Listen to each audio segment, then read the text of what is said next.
Gloucestershire is the finest county in the UK, and we are so lucky to live here. It's the most beautiful place, and if we want to get young people to want to live and build careers here, and for entrepreneurs to build companies here, we've got to make people realise it's not just countryside and pretty villages.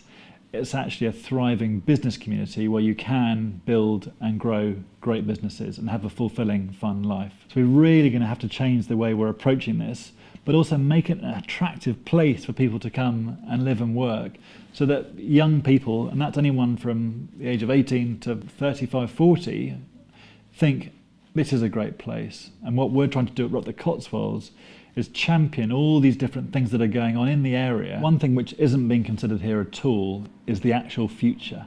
What's happening with telephones, mobile, AR, VR. You know, we should be making sure that every home in Gloucestershire and the Cotswolds has got 1 gigabyte, not 10 megabytes or 100 megabytes, a gigabyte. The world will change. TV won't be 4K, it'll be 16K by then. We'll be streaming everything. We'll be doing more working from home. We'll be doing virtual reality conferencing with people, so you won't need to actually go to the office. What's happening about that? There will be all electric cars by 2050, and the infrastructure required to do that will be massive. So what's been thought about that? Drone technology. We'll all be going around in flying cars probably by then. Realistically, I think that is achievable by then. So what's happening about that?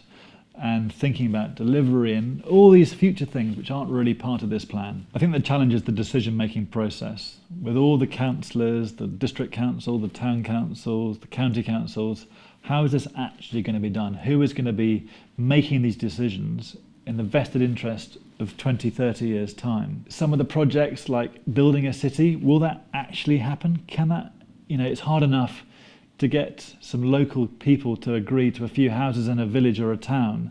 How are we going to build a city? Is that realistic? I think some of the projects are realistic. I think the cyber park at Cheltenham makes complete sense. GCHQ is obviously the centre of cyber in the UK. Cyber is going to become fundamental to our way of living and protection from cyber attacks.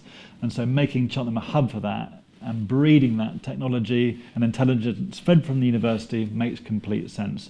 The water parks, the national parks, that's already there, so let's make that happen. The demographic projections are really, really scary, and essentially it looks like Gloucestershire will become an old people's home. What can we do to really make people think about it as a serious place to come and live?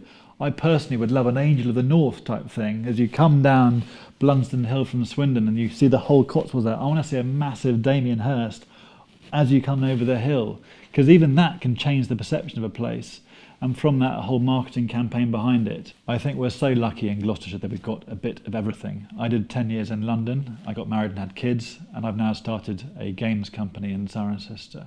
And through the business community, what I've found, and I didn't realise at the time, is how many phenomenal companies and global leading companies like Superdry, like Renishaw, like St James's Place, amazing engineering companies, aerospace companies, they are all here, including the really small creative companies as well. So there really is a mix of everything, and combined with the beauty of the place and the fresh air and the lack of congestion like you have in London and the underground, it's a fantastic, perfect place to live and work.